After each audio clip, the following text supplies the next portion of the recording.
If you take a look at the most workout apps or pre-designed workout routines, you often see that they use circuit training for their systems.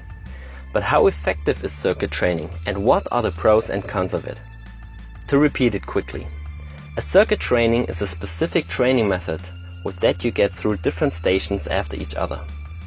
At every station you perform a specific exercise, most of the time in a way that following station train different muscle groups that allows unused muscles to recover a bit.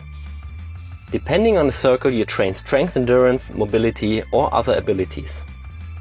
Let's start right away with the pros. Improving strength endurance.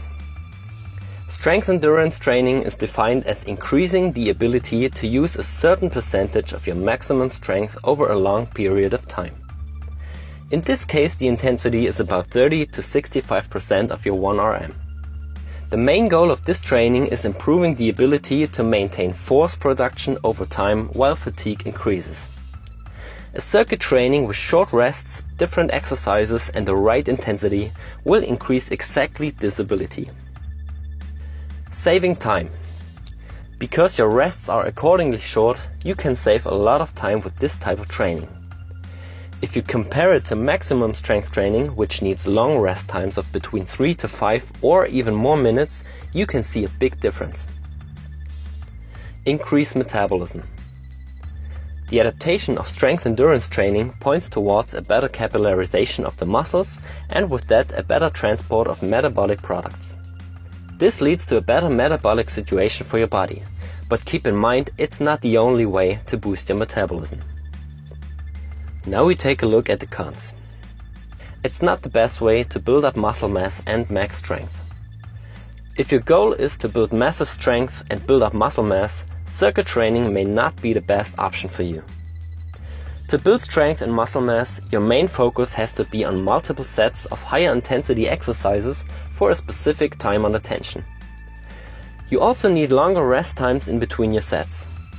In a circuit training, you do a lot of different exercises after each other with no or only short rest periods.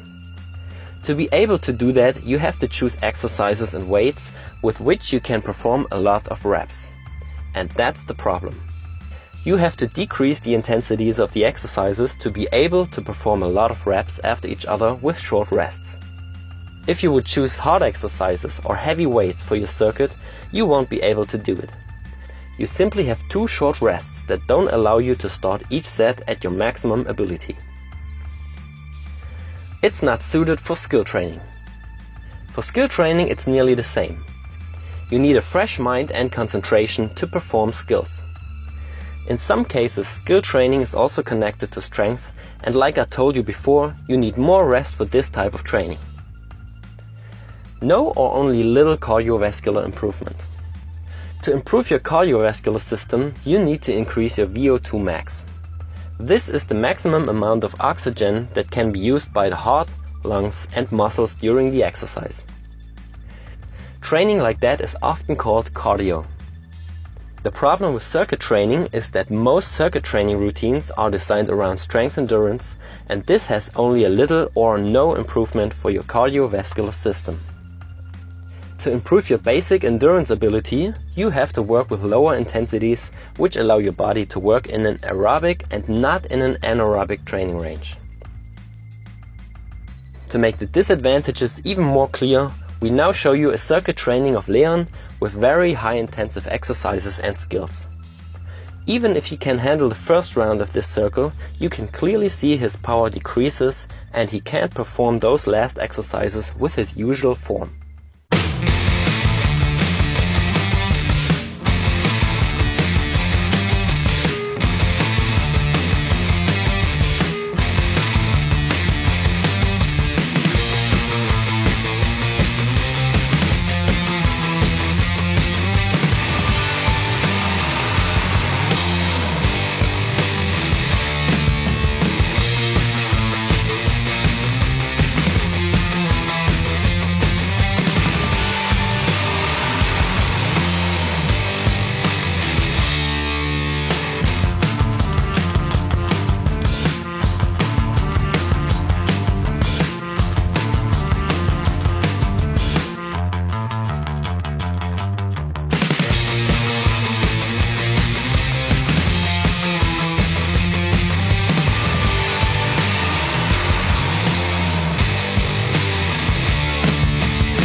If he would do a second round, the decrease would even be much higher. Not to mention the bad influence on his ligaments and tendons and the long regeneration time for the following days. So now you can decide on your own if you need circuit training or not by figuring out what your goals are. If you're not aiming for a better strength endurance, I would recommend you to choose another method that really fits to your goals, especially if you want to gain muscle mass or learn skills.